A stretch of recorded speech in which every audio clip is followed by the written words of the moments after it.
إن الحمد لله نستعينه ونستغفره ونعوذ بالله من شرور أنفسنا ومن سيئات أعمالنا. من يهد الله فلا مضل له ومن يضلل فلا هادي له.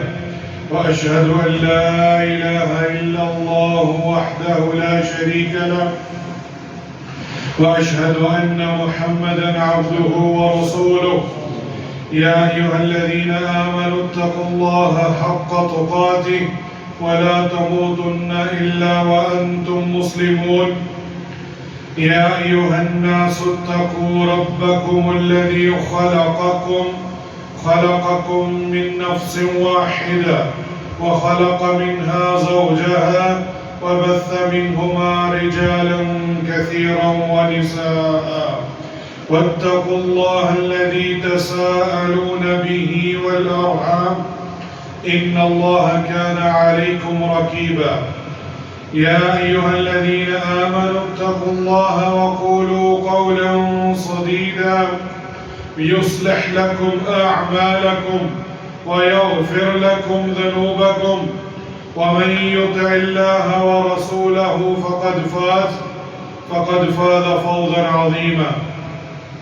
أما بعد، إن أصدق الحديث كتاب الله وأحسن الهدي هدي محمد صلى الله عليه وسلم وشر الأمور محدثاتها وكل محدثة بدعة وكل بدعة ضلالة وكل ضلالة في النار. أعوذ بالله من الشيطان الرجيم من همزه ونفخه ونفثه. بسم الله الرحمن الرحيم. الحج أشهر معلومات فمن فرض فيهن الحج فلا رفث ولا فسوق ولا جدال في الحج وما تفعلون من خير يعلمه الله وتزودوا فإن خير الزاد التقوى واتقون يا أولي الألباب. اللہ کے سب تکریم سامعین مکرم، بزرگان دین، آج 13 ذو القعدہ 1447 ہجری ہے اور یہ ہفتے کا سید الایام جمعۃ المبارک کا دن ہے.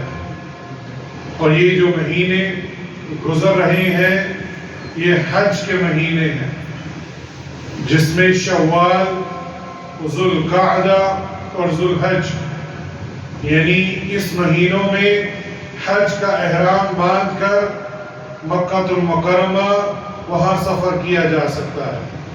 اور یہ بہت ہی مبارک مہینے ہیں اور ہمیں ان مبارک مہینوں میں جتنی بھی کوشش ہو عبادات کرنی چاہیے. آگے حج کے جو پہلے 10 دن ہیں وہ بہت ہی مبارک دن ہے، وہ بھی ایام آ رہے ہیں. لیکن آج کے خطبے کے موضوع کے مطابق میں نے سورہ البقرہ کی آیت نمبر 197 آپ کے سامنے تلاوت کی ہے، جو کہ ہمارے خطبے کا موضوع ہے حج کی اہمیت اور اس کی فضیلت.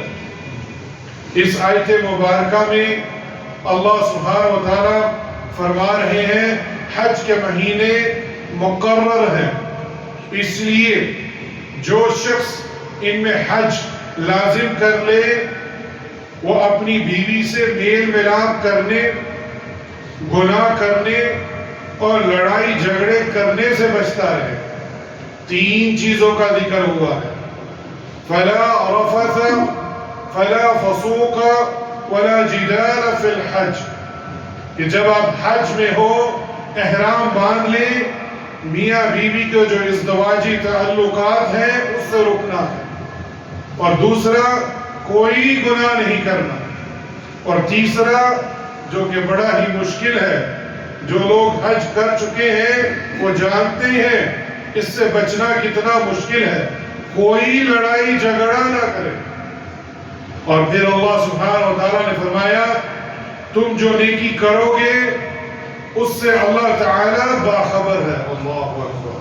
ہماری عبادات، ہماری نیکیاں اللہ سبحانہ و تعالیٰ کے علم میں ہے اور وہ کبھی ضائع نہیں کرتا. اور پھر نصیحت فرمائی اللہ سبحانہ و تعالیٰ نے، اور اپنے سفر حج کر لیا کرو، یعنی اپنے ساتھ سفر میں جو خرچ ہے اس کو ساتھ لے لیا کرو. زاد راہ یعنی سفر میں جانے کے لیے جو مال کی ضرورت ہے وہ لے لیا کرو. اور پھر فرمایا سب سے بہترین جو مال ہے، جو توشہ ہے، وہ اللہ سبحانہ و تعالیٰ کا تقویٰ ہے، جو ڈر ہے جو آپ کے دل میں ہوتا ہے. اور پھر اللہ سبحانہ و تعالیٰ نے فرمایا وَاتَّقُونِ يَا أُولِي الْأَلْبَابِ، اور عقل مند مجھ سے ڈرتے رہا کرو. اللہ اکبر. یہ جو عقل والے لوگ ہیں ان کو چاہیے کہ وہ اللہ سبحانہ و تعالیٰ سے ڈرتے رہیں. حج کے ایام شروع ہو چکے ہیں، جیسا میں نے پہلے بیان کیا ہے.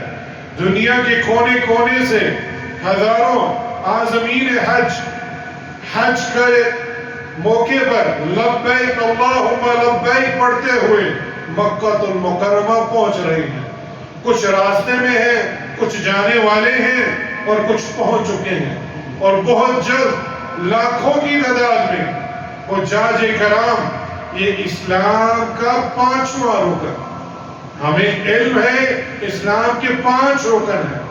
ایک کلمہ شہادت لا الہ الا اللہ محمد رسول اللہ، توحید اور رسالت کی گواہی دینا، یہ پہلا رکن ہے. دوسرا رکن نماز، اور تیسرا زکوٰۃ. اور اسی طرح اللہ سبحانہ و تعالیٰ نے جو 5واں رکن بیان کیا ہے وہ ہے حج کا. اور چوتھا سیام، روزے رکھنا جو رمضان کے مہینے میں. تو یہ 5واں رکن ہے. اور ہم دیکھیں گے کہ بہت سارے لوگ مشاعر المقدسہ، یہ مشاعر المقدسہ کیا ہے؟ وہ 3 مقام ہیں، منی، عرفات اور مزدلفہ. وہاں حجاج کرام وہاں اکٹھے ہوں گے.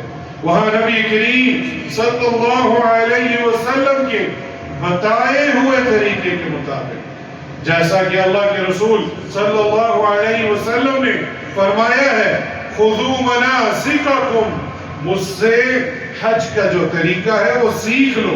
اور اس طریقے کے مطابق وہاں جمع ہوں گے اور حج ادا کریں گے. اور اپنا تعلق ابراہیم علیہ السلام جد الانبیاء اور ان کے بیٹے سیدنا اسماعیل علیہ السلام کی عظیم قربانیوں کے ساتھ جوڑیں گے. تو حج اس لحاظ سے بڑی نمایاں عبادت ہے، اور یہ بیک وقت آپ کی روحانی، مالی اور بدنی، یہ تینوں پہلو اس میں شامل ہیں. اللہ اکبر. اس میں مال بھی ہے، روحانیت بھی ہے، اور آپ نے وہاں چل کر جو جانا ہے وہ بھی وہاں موجود ہے. اور یہ خصوصیت شاید کسی دوسری عبادات میں نہیں ہے. چلنے سے مراد یہ نہیں کہ آپ حج پیدل کے لیے نکل جاؤ، یہ اللہ کے رسول صلی اللہ علیہ وسلم سے ثابت نہیں. آپ نے سواری کا انتظام کر کے آپ نے وہاں جانا ہے. روحانی بھی ہو، مالی بھی ہو اور بدنی، یہ تینوں عبادات اس میں شامل ہیں. حج کے مہینے کے بارے میں جیسا کہ اللہ سبحانہ و تعالیٰ نے فرمایا یہ شوال، ذوالقعدہ اور ذوالحج کے پہلے 10 دن اس سے مراد ہے. عمرہ تو سال میں ہر وقت جائز ہے، لیکن حج صرف مخصوص دنوں میں ہی ہوتا ہے، اور اس کے لیے اس کا احرام حج کے مہینوں کے علاوہ باندھنا یہ جائز نہیں. امام بخاری اور امام مسلم متفق علیہ حدیث ہے کہ اللہ کے رسول صلی اللہ علیہ وسلم نے فرمایا من حج هذا البيت فلم يرفث ولم يفسق خرج من ذنوبه كيوم ولدته امه او كما قال صلاة السلام.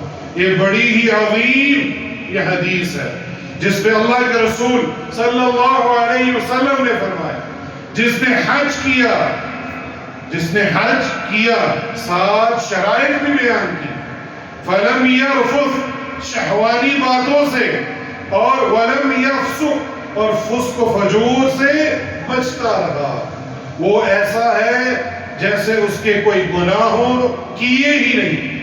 وہ گناہوں سے اس طرح پاک ہو جاتا ہے جیسے اس دن پاک تھا جب اس کی ماں نے اس کو جنم دیا تھا. اور یہ بڑی ہی عظیم عبادت ہے، لیکن اکثر و بیشتر اس عظیم عبادت کے لیے لوگ بغیر تیاری کے جاتے ہیں. انہیں علم ہی نہیں ہوتا ہم نے کرنا کیا ہے الا ماشاء اللہ. اور ہمیں اس کی تیاری کرنی چاہیے. جب آپ عبادات بغیر علم کے کریں گے تو وہ تو درست بھی نہیں ہوگی اور آپ بھٹک بھی جائیں گے. اسی لیے خذوا مناسککم، اللہ کے رسول صلی اللہ علیہ وسلم نے اپنے صحابہ کرام سے ارشاد فرمایا مجھ سے حج کے مناسک سیکھ لو تاکہ شہوانی باتوں سے فسق و فجور سے تم بچ سکو. اور اگر تم ان دونوں چیزوں سے بچ جاؤ گے تو ایسے ہوگے جیسے تم آج ہی پیدا ہوئے ہو. اور یہ حدیث متفق علیہ ہے. پھر اللہ کے رسول نے اسی آیت کریمہ میں سب سے بہترین توشہ اللہ سبحانہ و تعالیٰ کا ڈر ہے. مفسرین نے یہاں وضاحت کی ہے تقوی سے مراد یہاں سوال سے بچنا ہے، ہاتھ پھیلانے سے بچنا ہے. حج کے موقع پر وہاں مانگنا یہ اس سے بچنے کے لیے کہا گیا ہے اور یہی تقوی ہے.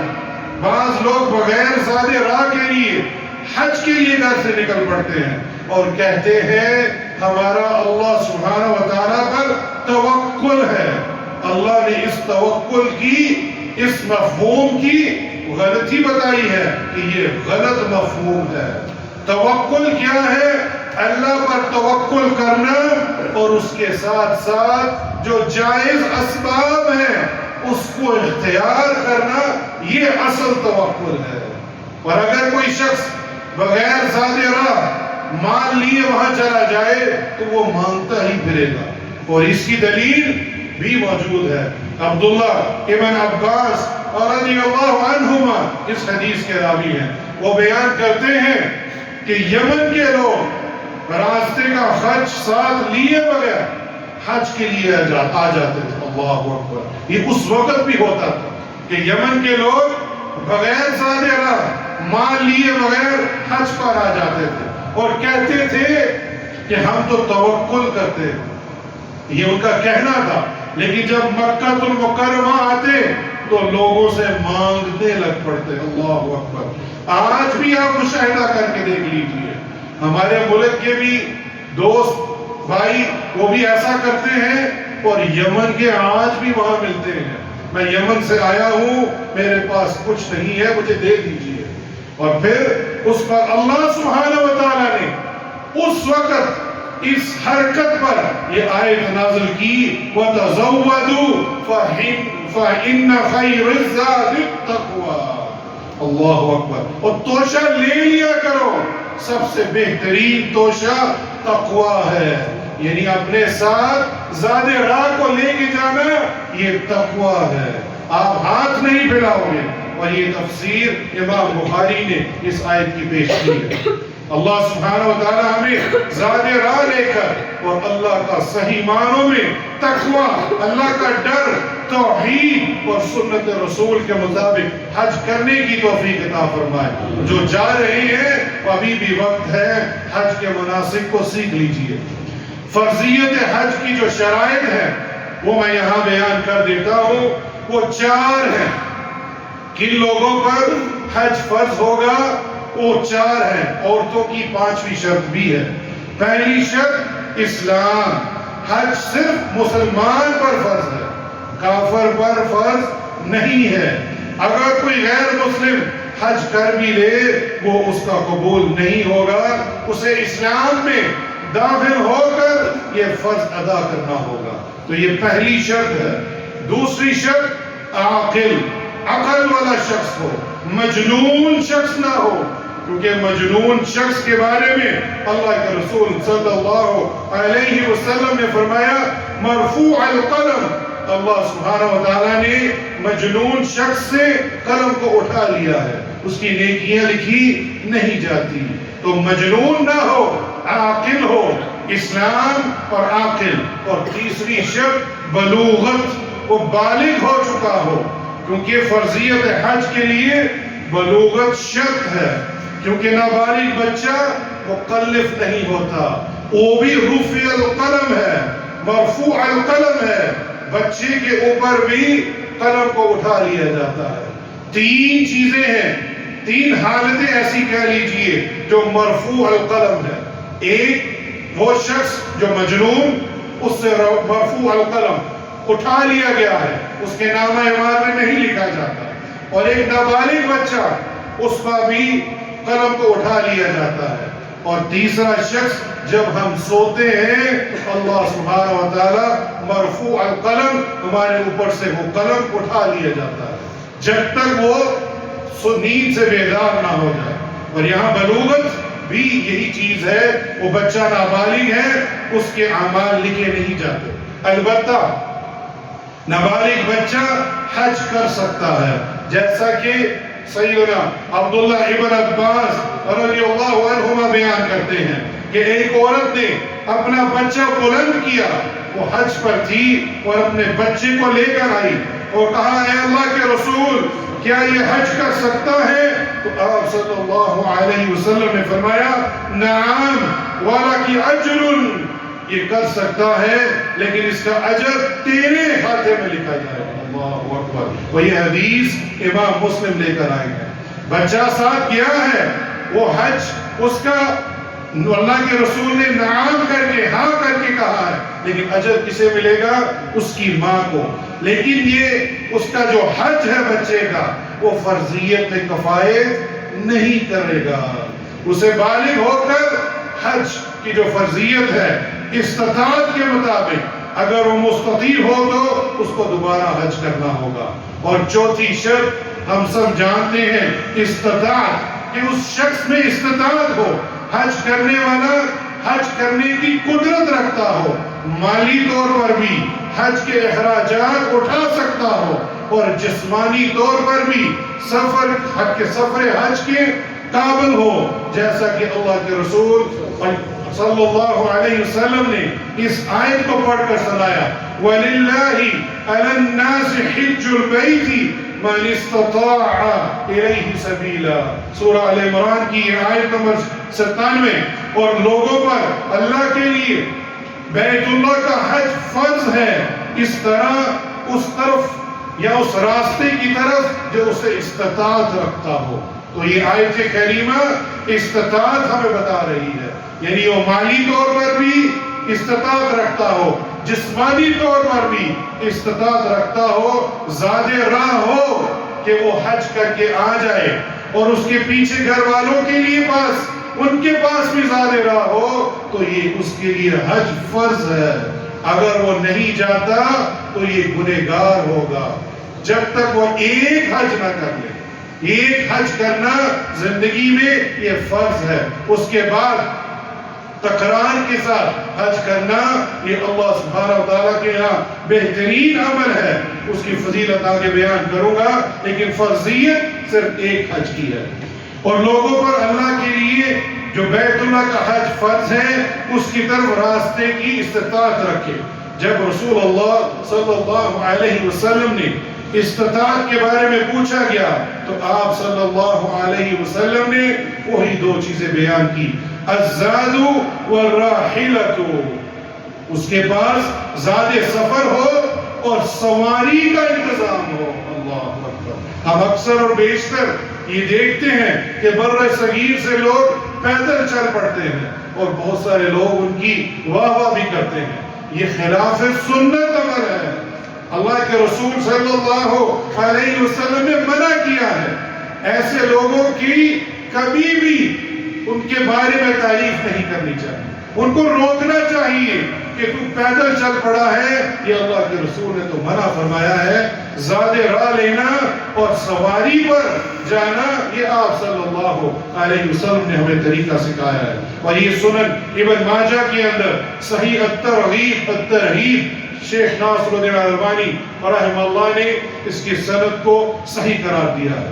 اور اگر کوئی شخص مالی طاقت تو رکھتا ہو، یعنی اس کے پاس مال ہے لیکن جسمانی طور پر حج کے قابل نہیں ہے، یعنی وہ دائمی مریض بن چکا ہے، ڈاکٹروں نے کہہ دیا ہے یہ سفر پر نہیں جا سکتا، تو وہ اپنی جانب سے کسی ایسے شخص کو حج کروا دے جو وہ شخص جو ہے اس نے پہلا اپنا حج کیا ہو، جس کو ہم حج بدل کہتے ہیں، یعنی وہ مال رکھتا ہے لیکن سفر نہیں کر سکتا، دائمی مریض بن چکا ہے، وہ ایک ایسے شخص کا انتخاب کرے جس نے پہلے حج کیا ہو اور اس کو کہے کہ یہ لو مال اور تم میری طرف سے حج کر کے آ جاؤ۔ یہ بھی اللہ کے رسول صلی اللہ علیہ وسلم سے ثابت ہے۔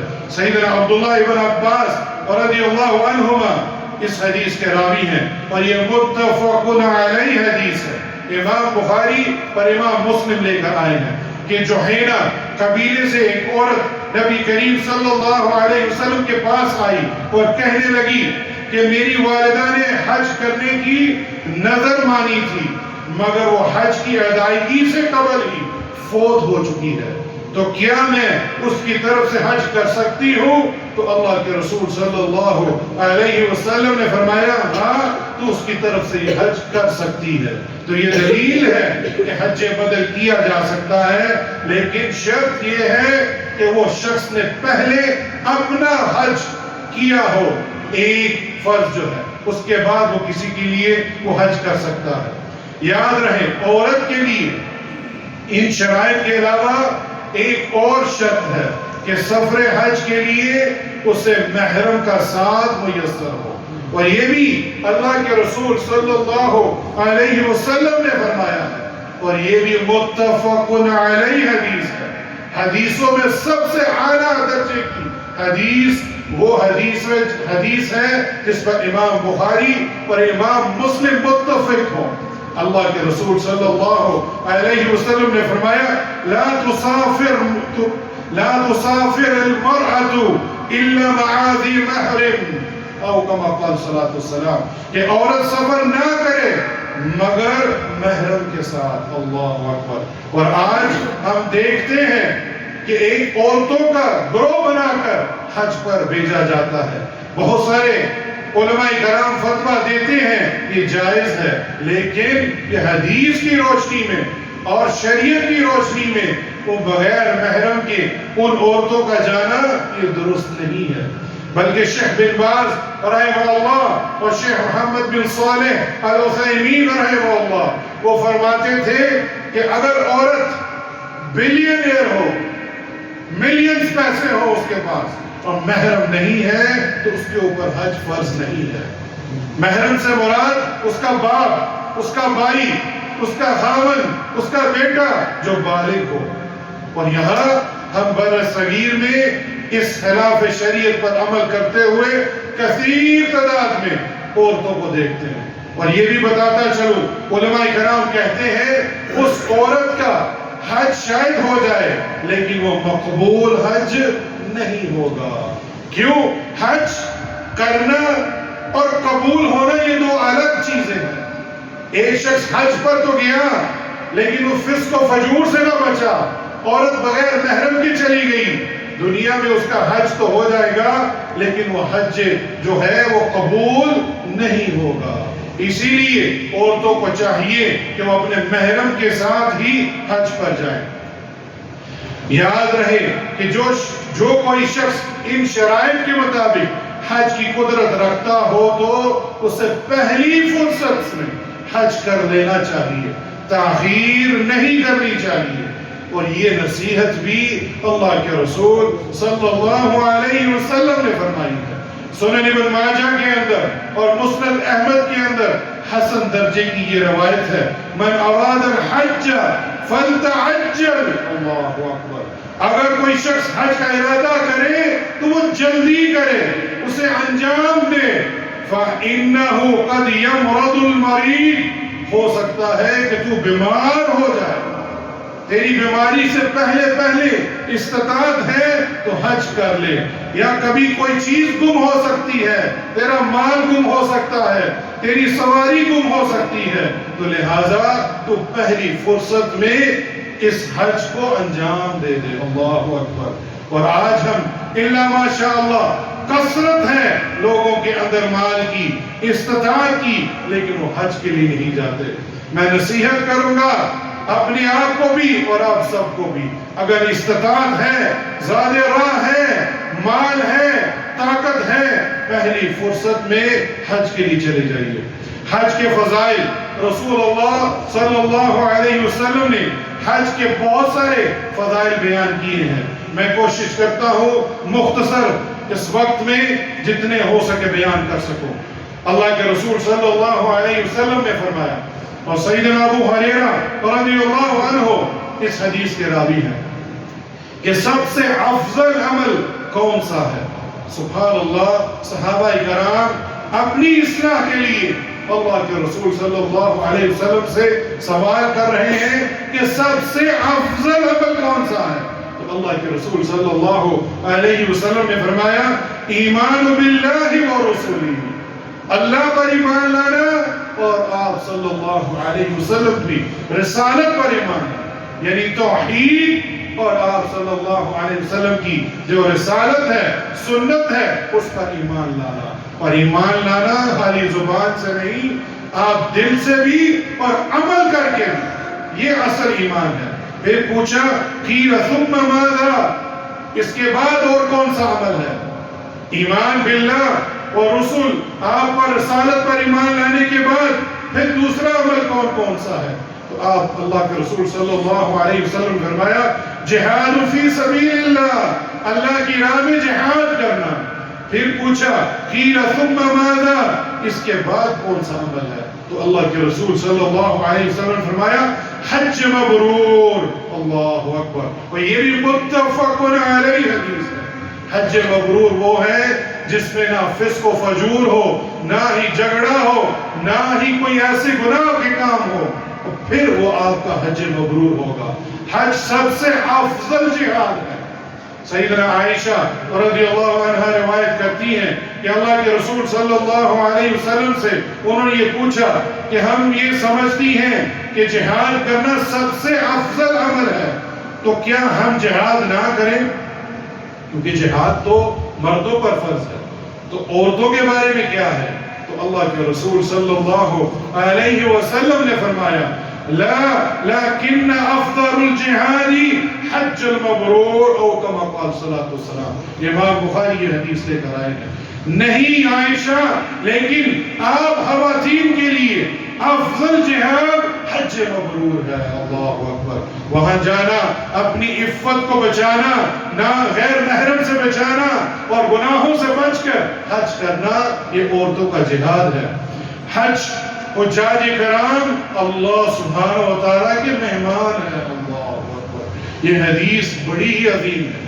ہم ہمارے گھر کو مہمان آئے، ہم اس کی کتنی عزت و تکریم کرتے ہیں، لیکن رب کے مہمان ہونا، اور سیدنا عبداللہ ابن عمر رضی اللہ عنہما اس حدیث کے راوی ہیں، سنن ابن ماجہ کے اندر حسن درجے کی یہ روایت ہے کہ اللہ کے رسول صلی اللہ علیہ وسلم نے فرمایا، الغازی فی سبیل اللہ والحج والمعتمر وفد اللہ، اللہ اکبر۔ غازی فی سبیل اللہ یعنی اللہ کی راہ میں جہاد کرنے والا، حاجی اور عمرہ کرنے والا، یہ اللہ کے وفد ہیں، اللہ اکبر۔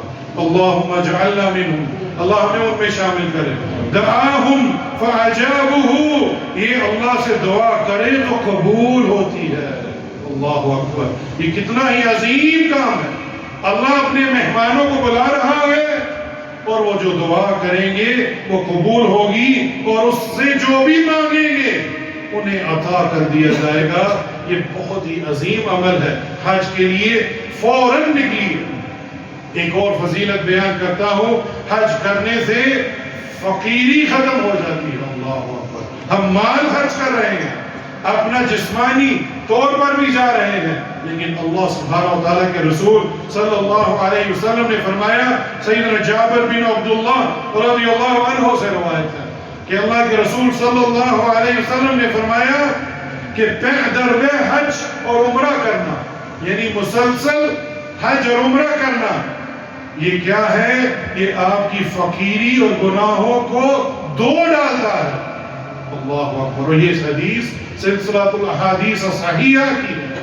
اگر کوئی شخص چاہتا ہے اس کی فقیری ختم ہو جائے تو اس کو چاہیے کہ اللہ کی راہ میں عمرہ بھی کرے اور حج بھی کرے۔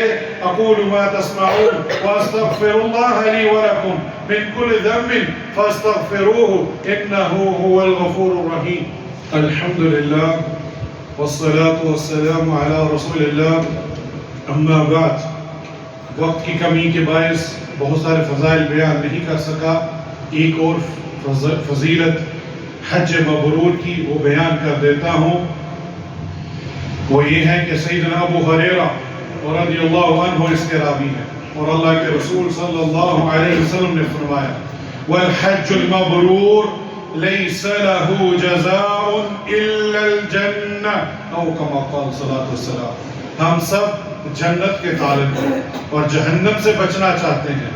یہ اللہ کے رسول صلی اللہ علیہ وسلم نے ہمیں فرمایا کہ آپ کو عمل کرنا ہوگا، بغیر عمل کے جنت نہیں مل سکتی، جو کہ ہمارے معاشرے میں ایک بن چکا ہے۔ لوگوں نے اپنا عقیدہ بنا لیا ہے، فلاں شخص کی بیعت کر لو، عمل کرو نہ کرو ہم جنتی ہیں۔ یہ سب خرافات ہیں، یہ آپ کو بھٹکانے والی باتیں ہیں۔ آپ کو عمل جب تک نہیں کریں گے اور عمل کر کے اللہ کے ہاں پیش نہیں کریں گے، اللہ کی رحمت کے بغیر اب جنت نہیں جا سکتے، جیسا کہ اس حدیث سے واضح ہو رہا ہے۔ والحج المبرور، حج مبرور جس میں نہ فسق و فجور ہو، نہ ہی شہوانی باتیں ہوں، لیس لہ جزاء الا الجنہ، اس کا جزا کیا ہے؟ جنت۔ اللہ اکبر، اس سے بڑی بات کیا ہو سکتی ہے؟ اور یہ بھی حدیث متفق علیہ ہے، سب سے اعلیٰ درجے کی حدیث، جس پر امام بخاری اور امام مسلم شیخین متفق ہوں۔ تو ہمیں پہلی فرصت میں حج کے حوالے سے یہ جلد سے جلد ہمیں جانا چاہیے، تاکہ ہم اس اجر کو ہم ضائع نہ ہونے دیں۔ وقت تو ہو چکا ہے، لیکن میں ایک اور حدیث مناسک حج کی فضیلت میں ایک شاندار حدیث ہے۔ سیدنا عبداللہ بن عمر رضی اللہ عنہ روایت کرتے ہیں کہ اللہ کے رسول صلی اللہ علیہ وسلم نے فرمایا، جب تم بیت اللہ کا قصد کر کے گھر سے روانہ ہوتے ہو تو تمہاری سواری کے ہر قدم پر اللہ سبحانہ و تعالیٰ ایک ایک نیکی لکھ دیتا ہے اور ایک ایک گناہ کو معاف کر دیتا ہے۔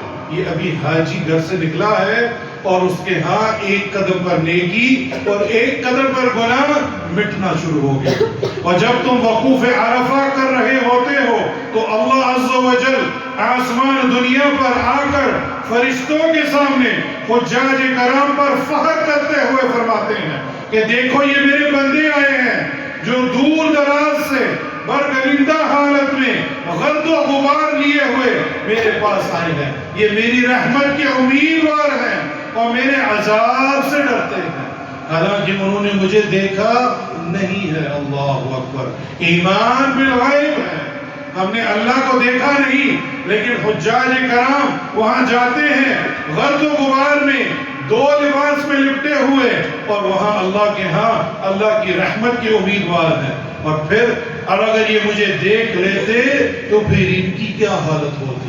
یہ اللہ سبحانہ و تعالیٰ فرشتوں سے فرما رہے ہیں۔ پھر اگر تمہارے اوپر تہ در تہ ریت کے ذرات کے برابر یا دنیا کے ایام کی برابر یا بارش کے قطروں کے برابر گناہ ہو تو اللہ سبحانہ و تعالیٰ ان تمام گناہوں کو تم سے دھو دیتا ہے۔ جب تم جمرات کو کنکریاں مارتے ہو تو اس کا اجر اللہ سبحانہ و تعالیٰ تمہارے لیے ذخیرہ کر دیتا ہے، اور جب تم سر مڈواتے ہو تو ہر بال کے بدلے اللہ سبحانہ و تعالیٰ تمہارے لیے ایک نیکی لکھ دیتا ہے۔ پھر جب تم طواف کرتے ہو تو اس طرح گناہوں سے پاک ہو جاتے ہو جیسا کہ تم اپنی ماں کے پیٹ سے گناہوں سے بالکل پاک پیدا ہوئے ہو۔ اور یہ حدیث المعجم الکبیر الطبرانی کے اندر موجود ہے، اور شیخ ناصر الدین البانی نے سلسلہ صحیحہ کے اندر اس کا روایت کیا ہے۔ یہ حج بڑا ہی عظیم عمل ہے، تو میری گزارش ہے کہ جو استطاعت رکھتے ہیں ان کو فی الفور حج کرنا چاہیے۔ ان اللہ وملائکتہ یصلون علی النبی یا ایھا الذین آمنوا صلوا علیہ وسلموا تسلیما۔ اللهم صل علی محمد وعلى آل محمد كما صليت على إبراهيم وعلى آل إبراهيم إنك حميد مجيد۔ اللهم بارك على محمد وعلى آل محمد كما باركت على إبراهيم وعلى آل إبراهيم إنك حميد مجيد۔ یا اللہ جنہوں نے حج نہیں کیا، یا اللہ انہیں صاحب استطاعت بنا تاکہ وہ تیری راہ میں حج کر سکیں۔ یا اللہ جو حج کر چکے ہیں ان کا حج مبرور بنا دے۔ یا اللہ جو بار بار حج کرتے ہیں، یا اللہ ان کا فقر و فاقے کو دور کر دے۔ یا اللہ جو حج کرنے جا رہے ہیں، یا اللہ ان کا یہ حج مبرور بنا دے۔ یا اللہ جو وفات پا چکے ہیں ان کی قبروں کو جنت کا باغ بنا دے۔ یا اللہ جو حیات ہیں ان کو ایمان والی صحت والی زندگی عطا فرما۔ یا اللہ جو بیمار ہیں ان کو شفاء کاملہ اور عاجلہ عطا فرما۔ جو پریشان ہیں ان کی پریشانیوں کو دور فرما۔ یا اللہ جو اولاد چاہتے ہیں نیک اور صالح اولاد عطا فرما، اور جو اولاد جن کو تو نے دی ہے اپنی رحمت سے، یا اللہ ان کو نیک اور صالح بنا، ان کو والدین کے لیے ایک عظیم اجر بنا دے۔ ربنا تقبل منا انك انت السميع العليم وتب علينا انك انت التواب الرحيم۔ عباد الله ان الله يأمر بالعدل والإحسان وإيتاء ذي القربى وينهى عن الفحشاء والمنكر والبغي يعظكم لعلكم تذكرون وأقيموا الصلاة۔